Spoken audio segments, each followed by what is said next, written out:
All right. Well, welcome to the editor Q&A. I'm Randy and this is Dan. So a little bit about myself. I got 32 years in the military, mostly in SOF. Then I became an editor for almost the last decade and ghostwriter. And my business is called the Story Ninjas at storyninjas.com. And I've learned a lot about the publishing world, the editing world, and the writing world. And that's why I set this up so I can share that with you guys. Dan, why don't you give us the 10-second spiel? With 10-minute spiel. I'm Dan Pace, so I'm a retired Green Beret too.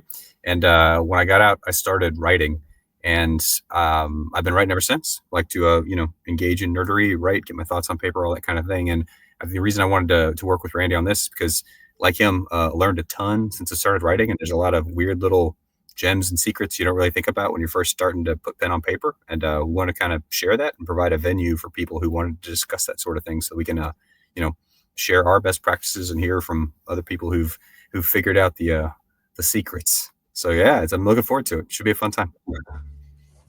You know what? We were going to talk about titles and covers, but I think probably starting at the beginning, like, how did you, when you wrote your book, you wrote two books. So how did you hey,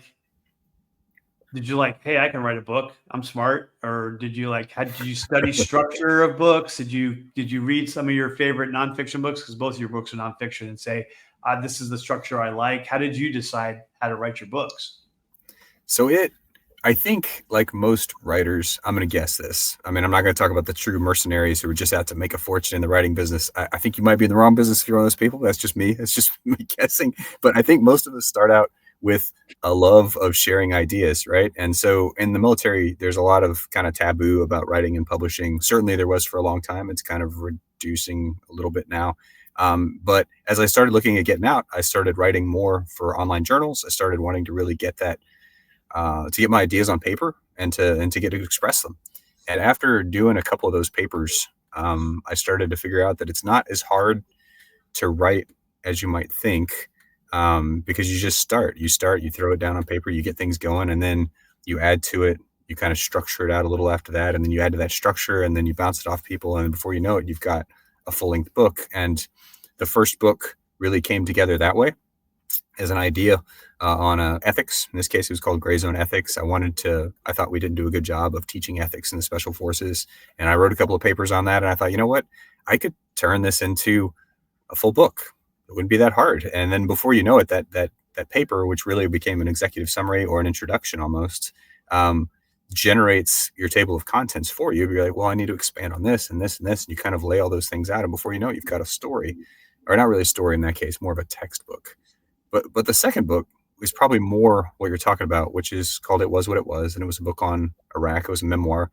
And that one really is a storybook, which I think has a lot of overlap with what you do, which is primarily fiction editing, right? Well, I guess you do a lot of nonfiction editing too. But I mean, primarily, I think you're a fiction writer. And story writing is story writing, whether it's true or it's not true, whether you made it up or it's based on truth, or like Tim O'Brien says, it's untrue, but it tells the truth. However you want to describe that, it's all the same. And for me, that was just writing a good story. And I think I learned that primarily just reading. Like, I read a ton as a kid. I was one of those kids that always had a book everywhere. Even in the Army, I always had a book in my pocket. You're bored a lot in the Army. And when you're bored, you pull out your book and you start reading. And I think I must have just kind of inculcated some of the elements of a good story by just reading and reading and reading. And then regurgitating that and trying to, build in some of those tropes, build in some of those story arcs, came relatively easily. And then the real trick is cleaning it all up, right? Because it's easy to kind of throw it all out there. It's easy to kind of make the story, but then making it coherent is trickier. But that's in a nutshell how I kind of got started with it. It was just a love of writing, a desire to tell the story, and then you start throwing it on paper and you organize it, and it just kind of comes together. Sometimes a little painfully, mostly pretty smoothly. What about you? Was your experience different, similar? Well, so what your second book is what we call a narrative nonfiction. So you try to write it like a fiction book with using a lot of the techniques from fiction and to make it more interesting and compelling. But you're telling the story of someone's life, your life, a true story. And then the first book is, big idea book, or, a kind of a focused topic book or something like that for, as far as ethics. And I always tell people, especially when they're writing nonfiction, like, who are you writing for? And that's like, Yeah. who's your audience? And, for your ethics book, I'd be interested to hear your study. So for your ethics book, you could feasibly say, well, everyone needs ethics. This is great for everyone. Why, but I assume you wrote it primarily for the military, right?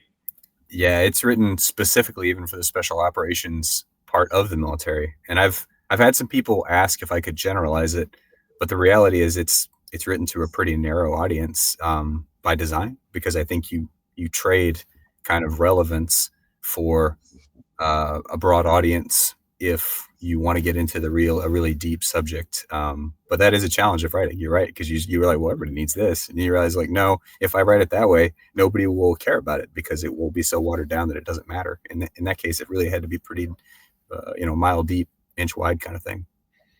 Yeah, I mean, what I found working for a bunch of authors. So you said, though, I primarily work with fiction. That's not true. I'd say about 50% Yeah. is memoirs, nonfiction. I've done a couple of how-to books. I did a fictional book about buying real estate, which was weird because all the techniques were true, but it was a parable about making money through buying real estate, and it was specifically the author specifically asked me to write a parable about a, a, a, a family man who was working a 9 to 5 that had actually turned into a 7 to 8, and he was working on the weekends, and he wasn't spending time with his family, and then he found a mentor. He made some mistakes, found a mentor, started investing in rental real estate, and was able to change his life with some passive income within 10 years and spend more time with his family, doing the things he loves with the people he loves.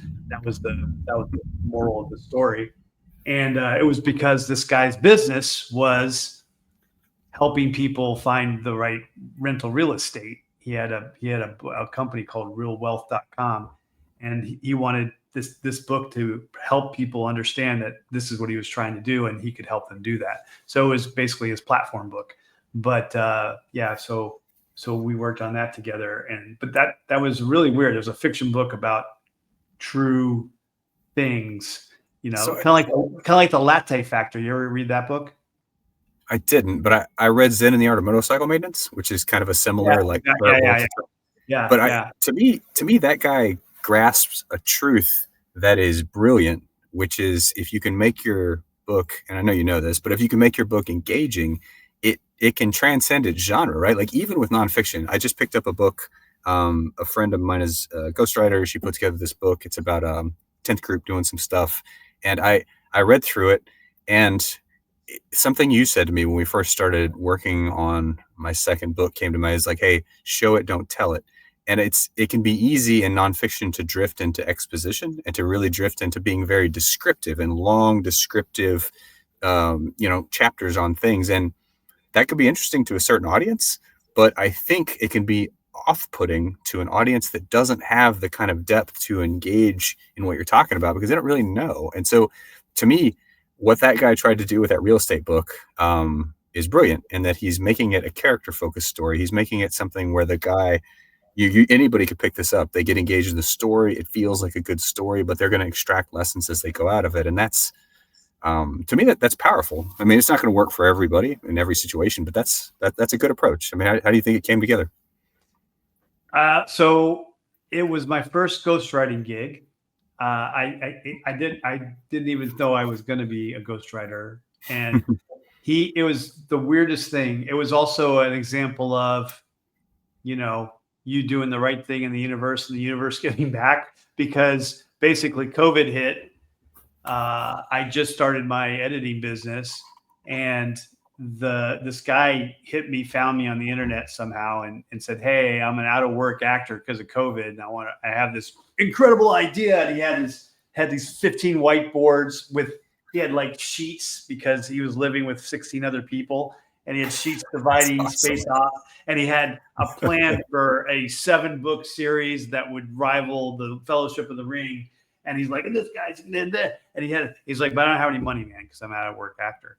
And I was like, well, I mean, I'm just starting my business. So I'll tell you what, you write a scene, give me $50. I'll analyze the scene. I'll meet you for an hour. We'll go over the scene, and then you'll have a good scene, and we'll just do that. So we did that for about 10 or 15 scenes. And then he got back to work. And then that was in January, the June, and then he disappeared. And then in November, this guy, he's like, hey, I rock climbed with this dude, and he said you could help me. I was like, okay. Really? So I met him, and he's like, this is what I want to do. He already had a really good idea of what he wanted to do in his head. Like, he had the characters, the mentor was based off himself. And the characters were based off the people he met every day. And so he already had an idea. And so I just took the story grid concept that I'm familiar with as a structure and structured it out and said, okay, we need this. We need a really strong moment here. And we made a plan, and over like a month. And at the end of the month, I said, hey, that's a solid outline, dude. Go to it. He's like, well, I'm really rich and I don't have time to do that. So I'm going to hire someone to help me do it. But I like working with you. Would you be interested in helping me write it? And I said, yeah, I consider myself a writer. I'd love to do that. I'll tell you what, I will write the first chapter. And if you like it, then I'll write the book. So I just started working with my partner. You know Laura. So Laura, I just started working with her, and I said, hey, I got this new gig to write this guy's book. And I know you want to be a writer. So you write a chapter. Here's the outline. I'll write a chapter. We both have different styles. We'll send them. We won't tell them who it is. And whichever they choose, that person's going to write the whole book, and the other person will edit, because we split everything down the middle. Sure. And I just promised her that we would split everything down the middle. And I was like, so we did it. And my wife read hers, and she's like, oh, this is amazing. It's better than yours. And I read hers. I was like, wow, this is pretty good. But she writes in a specific way. She likes to read romantasy and things like that. So hers are a little bit more upbeat and stuff. And mine's more like contemplative, military, thinking about the future. And so he read them, his wife read them, and we got on a call, and he's like, all right, well, we read them both. They're both fantastic. And we went back and forth, but we liked this one, and I won. And of course, Laura's like, oh, I suck. And I was like, no, he said he liked yours. And to tell you the truth, I thought you were going to win, because yours is a lot more descriptive and you had a lot more stuff going on than mine. But then I wrote the whole thing, except when I got stuck a couple of times. I was like, hey, Laura, write this chapter, and then I'll write it in the way I write stuff. But I can't even think of an idea for this chapter. So she wrote a couple of chapters like that. And then so we wrote it. It took us 3 months. And he pitched it to who's the guy that did Rich Dad Poor Dad? Kiyosaki. Kiyosaki has his own publishing company for business books, and so he pitched it to them, and they're like, "Yeah, we love it. We'll publish it for you." And then he asked Kawasaki to write the foreword, and he's like, "Yeah. Give me an outline, and and I'm like, oh yeah." And he's like, hey Randy, I need a forward. I need a forward, right? So I wrote the forward. I wrote the forward, and he didn't change a lot. It worked out really good. And the book did really good. It made number one Amazon in like multiple categories, like 4 or 5, and he every 6 months or so he'll market it again, and it'll go up to the number 1 for a while and stuff like that. It's got lots of good comments, and it really was. I mean, Laura and I put a lot of heart and soul in that thing, and it was our first book, and we were like, yeah, this is awesome. And then it wasn't, but we finished it in June, and by August, Afghanistan was going down, and then Scott Mann asked me to help him with Operation Pineapple Express. So then I was like, now I'm a ghostwriter all of a sudden. Sure. I can imagine it's weird how you could just walk into things, right? Or maybe that's just life in general. Like, you think you're going to go one way, and then, oh, look at that. There's a path, and you walk down that, and it's kind of goes the other way. But tell me, as a guy who ghostwrites, it seems to me like the big challenge in ghostwriting would be kind of maintaining a passion for the project when it's kind of become to me, it would seems like it would feel kind of mercenary, but the ghostwriters I've talked to don't seem to feel that way. It seems like you really start to kind of emotionally engage with it. It becomes like your project, and you really feel, kind of immersed in it, and it's just like ever writing any other book. Is that what do you think? How's that worked for you? Well, first of all, most everything I've ghostwritten has been or co-written. Sometimes it's co-written. Like Operation Pineapple Express was not. I did not ghostwrite that whole book. I don't want to say that by any means that's true. Scott wrote the majority of it. He had a partner for part of it, and then I came in at the end because they were too slow and they needed help getting it out on time. And I did a couple parts at the end, but I edited the crap out of it, and I outlined a lot of it. But so for me, and I didn't have a dog in that fight. I didn't have any Afghans that were left behind that I knew. Mm-hmm. Sure. The last time I was in Afghanistan was 2008.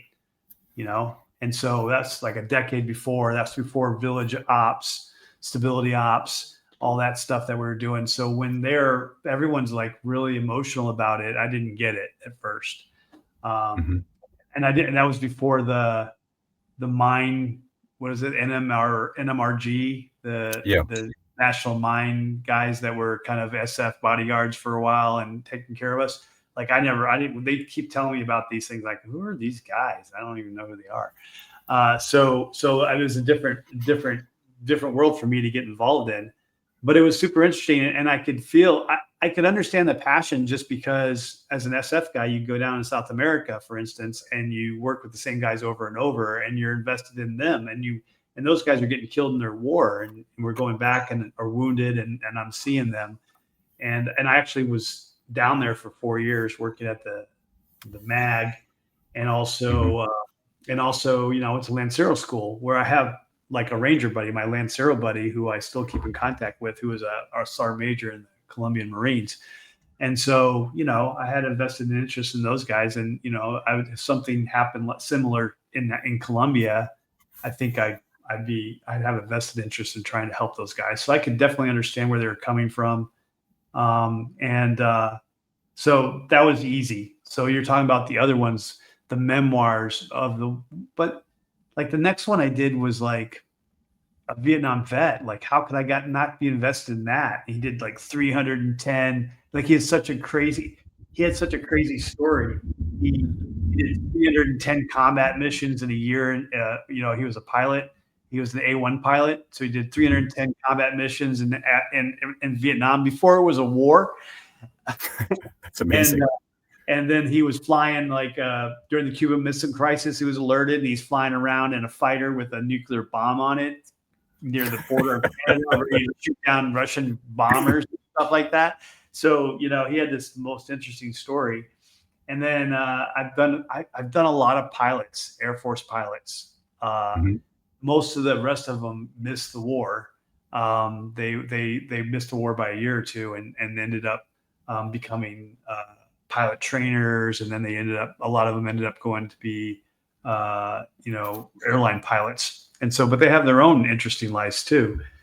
So I found the challenge for all of this goes back to who's your audience? Who are you writing this for?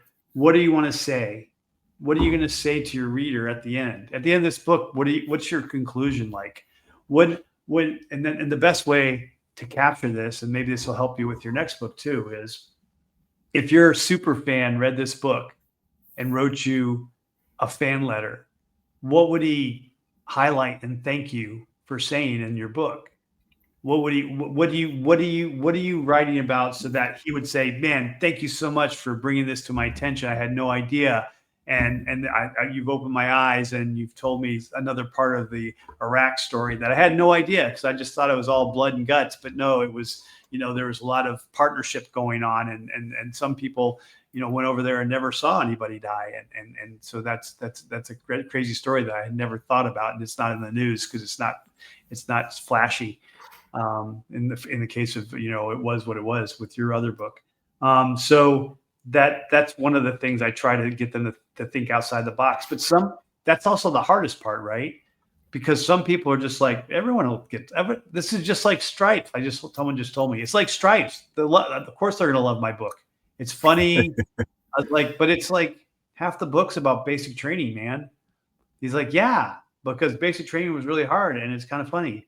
I was like, yeah, but so you're saying it's written for everybody? Is it written for other veterans? She's like, yeah, they'll dig it. I was like, but all veterans went to basic training, man. Why are they going to read your basic training story?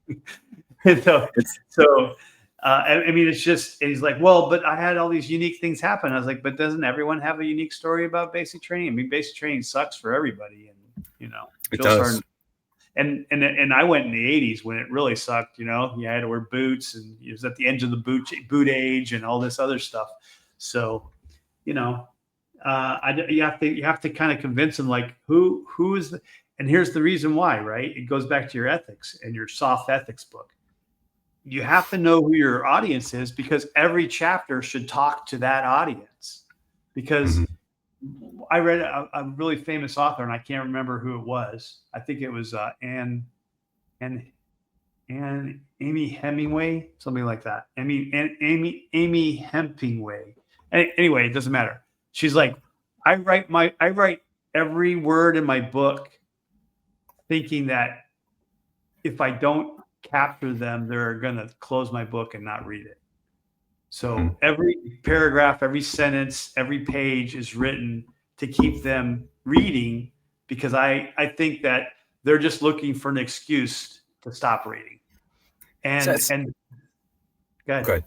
Now, that's just such a balance to me. That is right there. That is one of the huge balances and difficulties of writing to me, is this balance of like, well, I want to capture my audience and I want to keep my audience captured throughout the book. But at the same time, I want to achieve whatever my goal for the book is, which is telling a story. Like, for example, if I was Herman Melville and I was adhering to that guidance, I would cut every chapter about whaling and what whaling is and all of that atmospheric stuff that he lays out about whaling.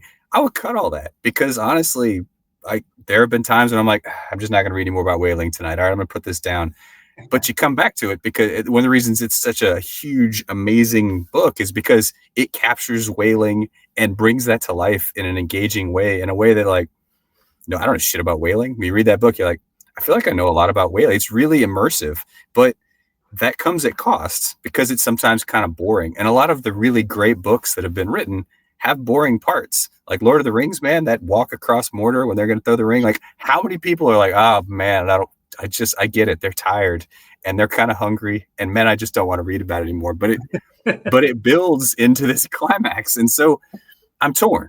On the one hand, when I'm writing, I really do try. You want it to stay engaging, you want to bring people in, but at the same time, you want to cover the material you want to cover. And if you don't, you end up you can end up with like a kind of vacuous story that's just like, all right, we're just chasing booms. We're just chasing whatever is to kind of keep them engaged. And that's a tough balance. So you're talking about two different things, right? You're talking about fiction and we were talking about nonfiction before. So nonfiction, for both, right? No, but I think nonfiction, you really got to, because you're writing the book for the reader, and you got to focus on the reader for your book, so that they want to read every single chapter, because every single chapter is talking to them. And then they'll go tell people about the book and said, hey, this is a freaking really good book about this subject. And then if they got a question, it's like, you read chapter 5 in this, you'll know all about that, because ethics and why we did what we did, whatever. But I think fiction is knowing your audience. So I met a guy at a writing convention a couple months ago here in Spain. And he said, I know my audience. My audience is 40 plus women, that, have 2 kids and live at home and don't work much. That's who my audience is. And where they hang out? They hang out on Facebook. So I don't advertise on Amazon. I don't advertise on TikTok. They're not on TikTok. I advertise on Facebook. And this is what I tell them the book's about. And that's why they love my book. And my book, I don't necessarily like writing this, but they like to know I write about a detective series in northern England and I forget where he said it was, but he's like, I write about his daily life, what he does, and his daily interaction with the village people, and his relationship with the neighbor that he's been dating for a while, and then I have the mystery all around that. But that's what they like. That's what they write me to tell me they like, and that's what I write. And I have 7,000 people that buy every new book comes out. They buy it, and I write 6 of these a year, and I say, and that's what I do, and I know my audience, and and I'm fine with that because it keeps me fed, and so. Yeah. That's the fiction people. So I have never finished The Lord of the Rings. For that same reason. I keep getting, by the time I can never get past Tom Bombadil. Because it's such a tangent. You're like, why is this here? I was like, why is this here? And it's not even in the movies. It's never been, no one's ever tried to put it in the movies because we're all like, why is this here? So, hey, what you just described to me though, that's like a further subdivide. So like there's fiction, nonfiction, but then even within fiction, there's different reasons that you write the book. And you touched on it way back in the beginning when we were like, well, why are you writing this and who are you writing it to? But if the purpose of your writing is to sell books, then everything you just described is perfect, right? That's exactly what you do. You figure out who your audience is, you figure out what your audience wants to hear, and you tell your audience a story that they enjoy.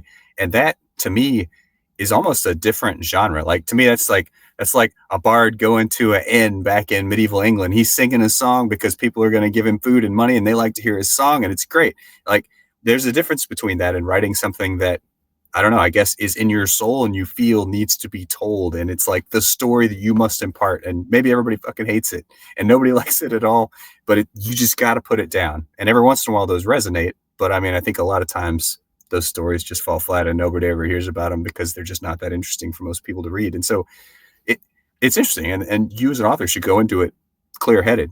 Hey, what are you doing here? What are you writing for? Are you trying to capture your life's work? Is this your magnum opus? And you just got to have it on paper because you think like your guy with his whiteboards it's just the wheel of time. I got to lay it all out and it's going to be there and it's going to be amazing. And if nobody likes it, they don't like it. And maybe they will, but maybe they won't. Or are you trying, like you said, to pay the rent? And if you're trying to pay the rent, yeah, it's a totally different approach, and you should handle it as such. Yeah, and I mean, I try to get to the bottom of this too when I talk to the fiction writers, because I'm like, do you just want to get? Most books are not going to be bestsellers, and even if they are bestsellers, they're not going to make you a millionaire. And so the question is, are you doing this to put food on the table? You want to make a profession out of it? Or do you want it to see it in bookstores? And they're not necessarily mutually exclusive, but one will probably put more money in your pocket initially, and then maybe it will bring in the other one. But trying to get it into the bookstores is a lot harder. And it doesn't pay as well usually unless the book just is a runaway hit, which is not very likely. So I always talk about traditionally published or self-published. Like, why would I self-publish? I was like, in case you want to make more money. I don't know. It's like, why would I? Well, if I have a bestseller, then it'll make a lot of money. I was like, yeah, if it is a bestseller, but if it's a bestseller and it's self-published, you'll make a lot more money. Yeah, that's it, right? I mean, that's it. And it could be a whole show to talk about self-publishing or traditional publishing, but it does boil down to what you're talking about, which is, hey, why are you writing? Like, I have a day job. I'm a retired military guy. Writing doesn't put food on the table for me. Writing covers coffee and beer for the month at this point. I would say that my income from writing mostly covers coffee and beer for my family for the month, which is all right. But I mean, it's not. Since your kids don't drink yet. That's fact. And that helps. Otherwise, it wouldn't cover coffee and beer for my family.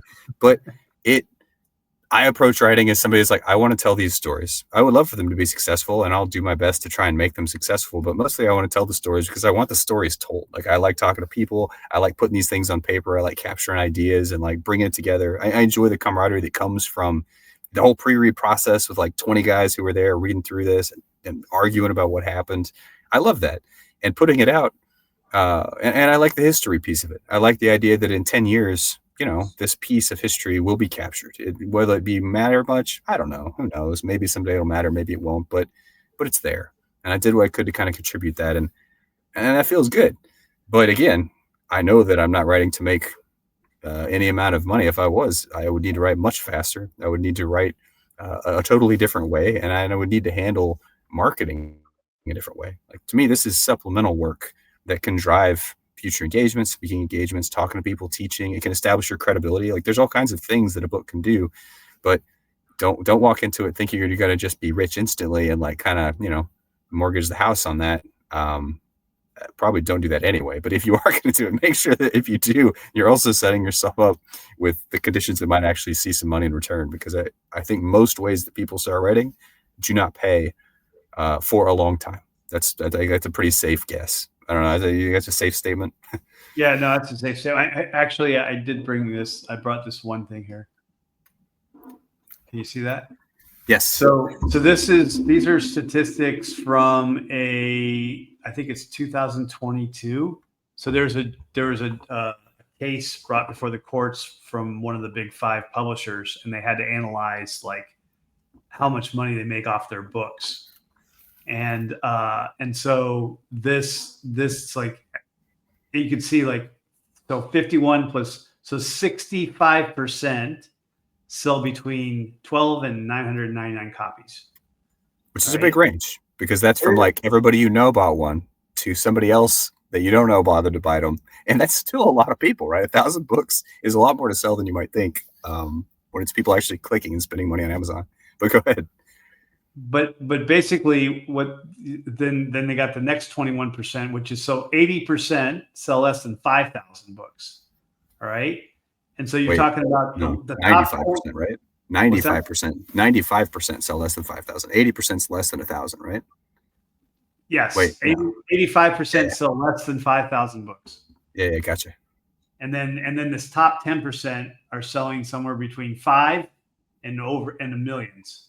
But they're really only the top 0.4% sell over 100,000 copies. I mean, that tracks with my own experience. Like my last book has sold 2,300 copies, more or less, which is pretty good in the self-published world. But I mean, it's not touching the kind of numbers that you would need to make a life out of it, or to touch any kind of the lists that you're thinking of, whether you're like at the New York Times bestseller list, like any of those sorts of things. Like, we're not even scraping the bottom of the entries to get into that. And I don't think that's an unreasonable expectation for people to walk into it with. Like, your first book is not going to sell many copies, probably. Is that pretty safe? Like, as you write more and you get better and you're maybe you'll be able to backsell. So if you write commercial fiction, serialized fiction, which is the people that are making money are selling serialized fiction, so they're book series, then they'll make more money if they write a good book. Every time they write a book, they'll be making more and more money. And also, they don't have to market. They only have to market their first and last book. So if you have a book series of 20 books, you're just trying to get more and more people reading your series. So you're marketing your first book and you're marketing your last book to all the people that are interested in you already, and they want to buy your new book. So that's an important distinction, though, right? That's an important thing to remember, because book sales are, I think, exponential is not quite the right word, but the more you write, the more you will sell of all of them, which I think is, as long as they're decent enough to sell at all. I think that's true, because like you said, when somebody buys your 10th book, well, all of a sudden, if they like it, they're going to look back at your library of like, oh man, he wrote 9 other books. I got to check these things out. And my ethics textbook still sells. I don't advertise it at all. The only books that it sells, or copies it sells, are from people who have looked at my book, bought my book, and thought, oh, what else did he write? And you're like, oh, he bought that. He wrote that. Oh, I'll give it a go. And I don't sell terribly many of them. Mostly I just sell that to the government, but people do buy it. And my hypothesis is that when I release this next book, probably toward the end of the year, it's actually going to drive up all my book sales, because it's just that many more chances for somebody to read and like your stuff and then reach back into your catalog and order. So I can see why serial fiction is brilliant, and probably from a business point of view, that's absolutely the right answer. But I mean, you gotta want to write serial fiction, right? Yeah. So in my experience, in order to get on the New York Times bestseller list, you have to sell, and it depends. It changes every week, but if you can sell around 10,000 copies that first when it comes out, the week it comes out, or whatever, any week, you're probably going to make the New York Times bestseller. Unless the queen dies and 50 books come out on the royal family, and then you get pushed out. But Okay. but Sometimes not your day. yeah, but so as you can see, only the top 7% are selling over 10,000 copies. What's really hard. So this goes back to the publishing thing, but if you're going to traditionally publish, I have no data on this. And so I don't know anything about it. And so I can't talk intelligently about it. Then I'm sure the entire metric is different, but self-publishing, the idea that you're going to get 10,000 people to click buy on your book, is a lot more in a week is a lot more daunting than you might think, right? Like, I mean, just how many friends do you have? Like, I was a zero social media guy coming out of the military. I've since tried to build up some kind of presence. We're working toward that. It takes a while, but even supposing you have, let's say, a relatively large Facebook following for just a person, not like a celebrity, but a person, how many friends are in your Facebook? 1,000? A couple of thousand? Let's say tops. Do you have other social media access? Do you have something that would put the information out so that even if every person you knew that day that you published your book, what percentage will click buy? Friends and family, maybe 10, 15%, like of people you really know, no kidding, bury the body, friends and family, let's say 10, 15%. Past that, okay. And we'll start stretching those numbers out. Like, well, who the hell, how are you going to get 10,000? How are you going to do that? It's actually, it seems on the one hand like, 10,000, that's easy. Millions of people buy books every day. Like, millions of people don't buy your books. How do you make that actually happen? It's quite challenging, right? I know you just did a Kickstarter on this. I mean, what was your experience and what kind of numbers did you get? So 2 Kickstarters I helped people put out for their new books, and they both made between 12 and 13,000. That's awesome. So sales, like 12 and 13,000 sales. Yeah, and now That's Kickstarter, really good. well, no, that's sales, but that's also that doesn't count. Like, now they got to produce the book and send it to them and sign it. So obviously the digital books is a wash, and whatever you sell the digital books, however many people buy digital books, the digital books don't cost you anything really. Yep. You can distribute that, and audiobooks too. Once you get them made, you can distribute the audiobooks for free as well. And so it doesn't, you don't really you just have to get it made first. But then the physical books are what costs. You have to pay for the creation of the book, and then the mailing of the book. So that's not included in the 13,000. So it all depends on their breakdown. No, that makes sense. That's gross. Yeah, and that's the thing. That's the thing you will learn when you start writing. Anybody who starts writing is going to figure out is, hey, what are my costs? What's my gross and what's my net? And that's all business. But when you start taking publishing costs and advertising out of it, you find out that, hey, whatever you were making, actually it's less even than you thought you were going to make, because you got to pay to make it. And so direct sales are definitely the most profitable for me. So if I sell a list cover copy of my $13 book, it only costs me a couple of bucks to print it from Book Vault. Book Vault. Yes, Book Vault, who is awesome, great to work with. I got a whole box of them in my garage so that if I do any direct sales, I just sell them. But how do you do direct sales? Like, are you going to do that? Are you going to go out and set up a table and sell your books? Like, I don't think people put a lot of thought of this. Amazon is where I sell almost all of my books because your market is enormous and it's easy for people to click and buy it. But your take home, I take home about $3 on a paperback, and I take home about $1 on a $3 digital book per sale. And that's good. I have no complaints about that. But that's actually on the high end of royalties. Like, if you go traditional publishing, it's going to be a lot lower than that. And so even big numbers start to thin out pretty quick when you actually look at what money this is going to bring in, and then, what you need to just live. It's not as easy to make a living writing as people might think. So direct sales, what people are doing, they're doing direct sales from their website using like Shopify or some other kind of service that'll sell it from your website and accept credit cards and stuff. And then like Book Vault will integrate with Shopify. So you can make it all, and then they can buy it from Shopify. That order goes to Book Vault. Book Vault mails it out for you. So with this release, I got my son does all my tech. He's reworking our website right now to incorporate Shopify. to roll that feature out. So when we do the Kickstarter for this next book, it will have direct sales off the website available. But you still, even with that, get back to what we talked about before, which is like, how many people go to your website? Why would people? What drives people to your website? Is there traffic that pulls them into that? No, it's all about social media nowadays, and exposure, or going on a podcast and giving them your and also convincing them, like at the back of your book, in your podcast, in your social media, going, hey, if you buy it from my website, I make 90% of the profit. If you buy it from Amazon, I make 50% of the profit or less, because it's like 100% harder for me to buy a book off somebody's website than Amazon. Just cold reality. If I go to Amazon and I click once, the book will come to my house. If I go to your website, I got to put in my credit card, or PayPal. There's a bunch of extra steps. So it's a little harder for me as the consumer to do that. Like, why do I want to do that? What are you doing to make me want to do that? And it takes a week and it takes a day. If you're on Amazon, they'll get there the next day, start reading.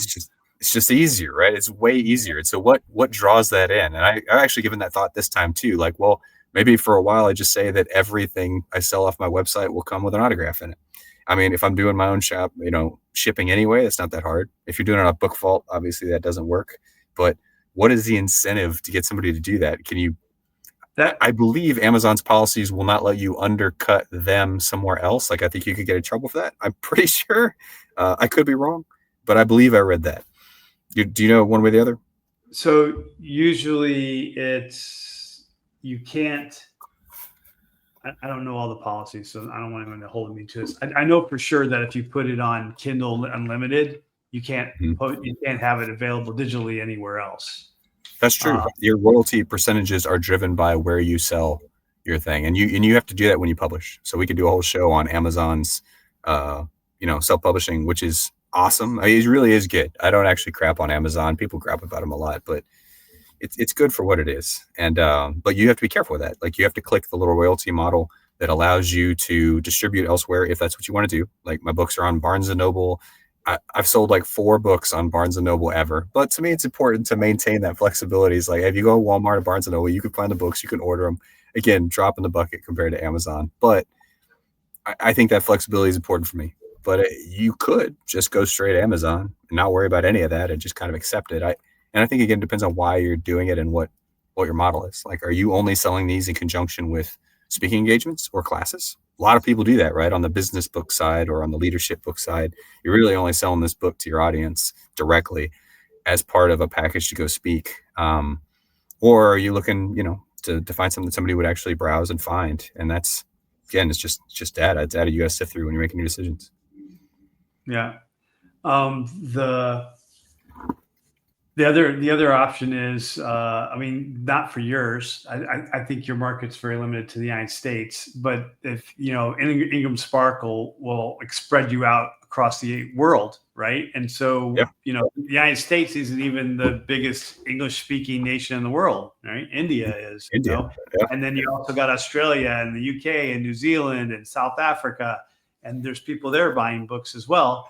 And you can get into their markets by going through a place like Ingram Spark, for instance, and then they'll take a cut on top of that.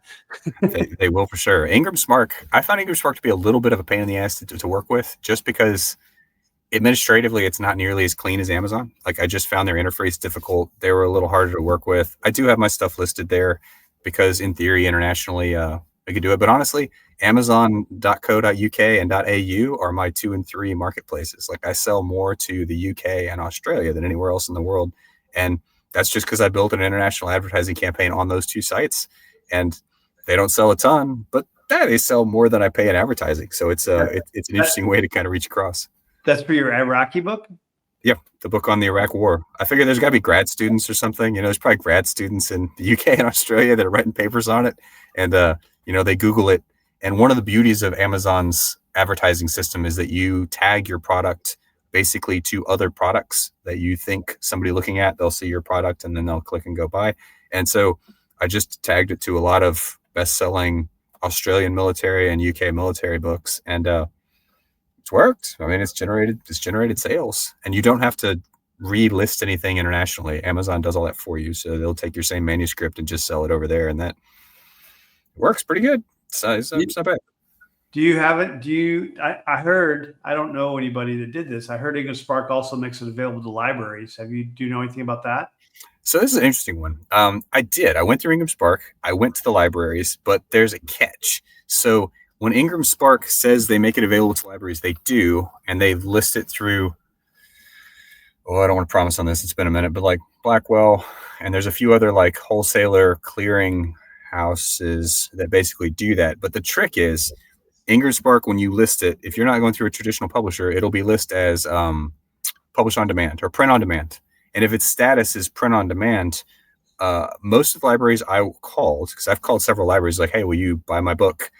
Any library that won't just go through Amazon was like, well, no, we can't, because it says print on demand, and print on demand stuff we can't order because I don't remember the why. There was an administrative reason about returns and how we stock it. Same with Barnes & Noble. Like if you want them to stock your book in store, they won't do that if it's print on demand. They'll only do it if there's basically a warehouse stacked form somewhere so they can return things.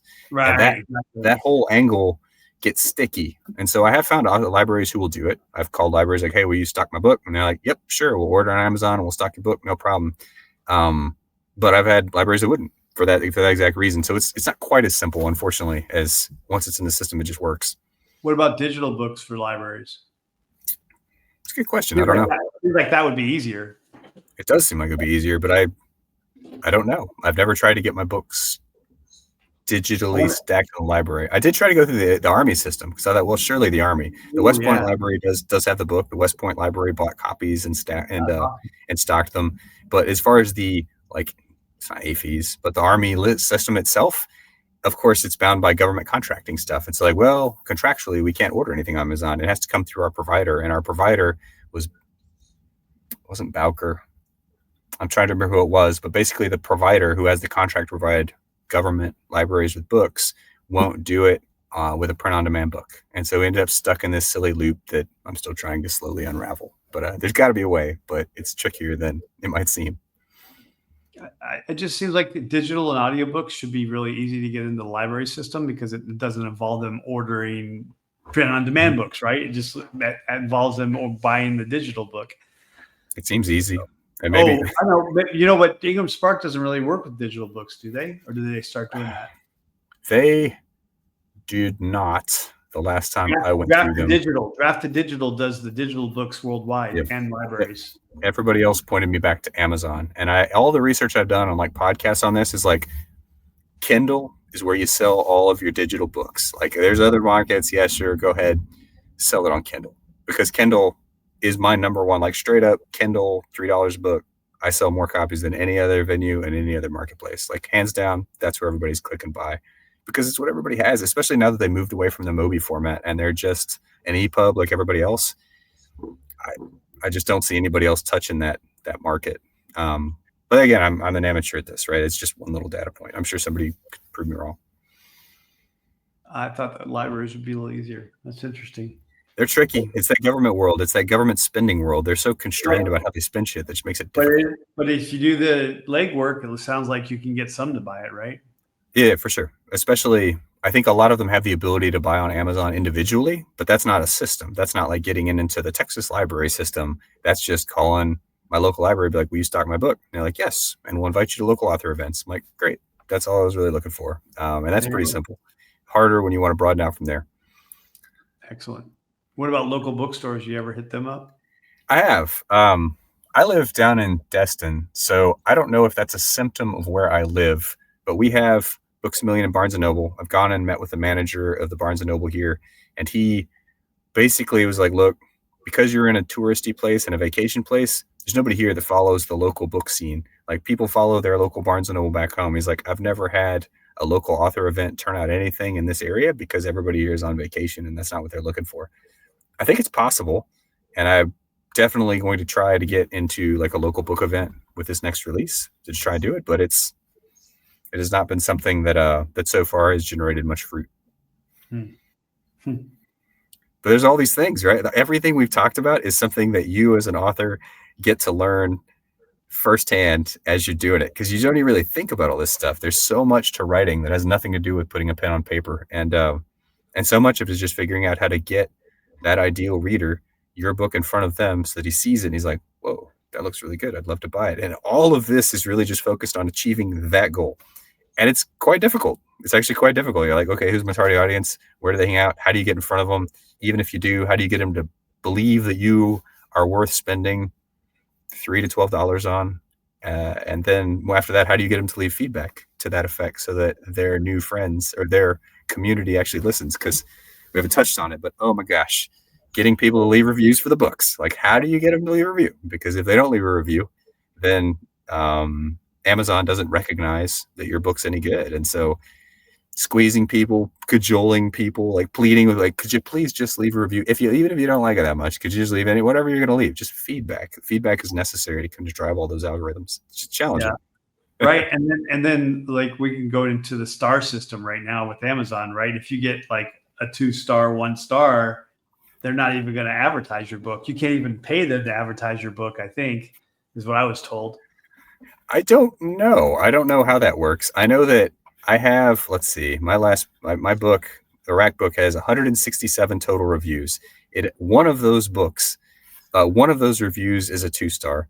Everything else, the vast majority are 5, and then there's some 4s and 3s. But that 1-2 will drive your numbers down and make things quite difficult. I don't think people understand what leaving a 2 or a 1 really means. I'm not sure why they do it. Especially without comments. I hate it when they do it without comments. With no comment, like, hey, did you hate the book? Well, hell, man, tell me what you hated about it. Maybe we can discuss it. I'll send you a free book and we'll have a call and we'll talk about it and we'll like figure it out. But just 2 stars, 1 and done. Like if a lot of people do that, you will tank somebody's, work. Writing career. Like that's it. It's done. No, like you can't really undo it. I had someone, I should bring it up next time. I had someone at the end of their book, they had like an essay on the star system on Amazon. And they're like, hey, look, if I get less than a 3-star, I can't even pay Amazon to advertise my book. They won't even let me advertise it because it has less than 3 stars. And one star takes like, I think it's some like 8, like 5 stars to bring it up to a 3-star. Yeah. And so, if you don't like the book because you disagree with the content, but it's just because that's just the way you believe it. You don't have anything against the author. Don't give it a 2-star because you don't like the content, destroying the guy's livelihood. I don't give 2 and 1 stars anymore. I didn't give money to begin with because I just try not to read those books. And if I don't finish the book, I just don't give it stars. But if it's just not me, if it's like Fellowship of the Ring, which I never finished because I couldn't get past Tom, I wouldn't give it a 2 or a 1 star. I wouldn't give it any star. I don't want to destroy the guy's livelihood. Apparently people like it. Other people have given it 4 and 5 stars. So good for him. He can go on his career and he knows his audience, and I'm not it. But if it's totally reprehensible what he's talking about, I don't know if I give him a 2-star or 1-star. I mean, he's got the right to freedom of speech. I mean, if he's totally lying, I guess that's different. And if it's a total crap book, as far as he didn't even bother to check his grammar and the spelling. Yes. And when he saw the squigglies under the word, he decided not to fix that word. That's just annoying, and that might deserve it too because he didn't even try. But it's like it's the quality of the book, right? Like, hey, if you don't care, or I mean, if it looks like the person didn't care, and you see these on Amazon, somebody will publish, like, let's say I order a copy of 20,000 Leagues Into the Sea, and this has happened probably to all of us. You order a book and it arrives, and you're like, somebody clearly like garage printed this, like the font's fucked, like it's sideways, one of the pages is printed upside down, like it's garbage. Like you advertised a thing, you sent me the thing, I did not get what I asked for at all. To me, that's a 1 or a 2, right? Like, all right, man, you suck. Like, you are clearly like scamming the customer. But like you said, if you don't like the book, you're like, hey, I ordered the book. It is everything it said it was. It looks like a decent book. The guy put his work into it. It's not me. I don't like it. Great. Leave a 3 and put, hey, I don't like it because of why. That way, other people like you won't buy the book, which is great. That's what this feedback system is supposed to do, is drive people to buy or not buy the book. But if you leave no comments and a negative, if you leave a low-star review with no comments, like, you're not helping anybody. You're definitely hurting someone, but you're helping no one. And so, like, well, just don't do it. Hey, the mailman or the Amazon guy left it at the door and some dog ate it. 1 star. That what are you helping the author at all? The author had nothing to do with the dog eating your package. But I've seen people do that stuff and it just destroy people for no reason.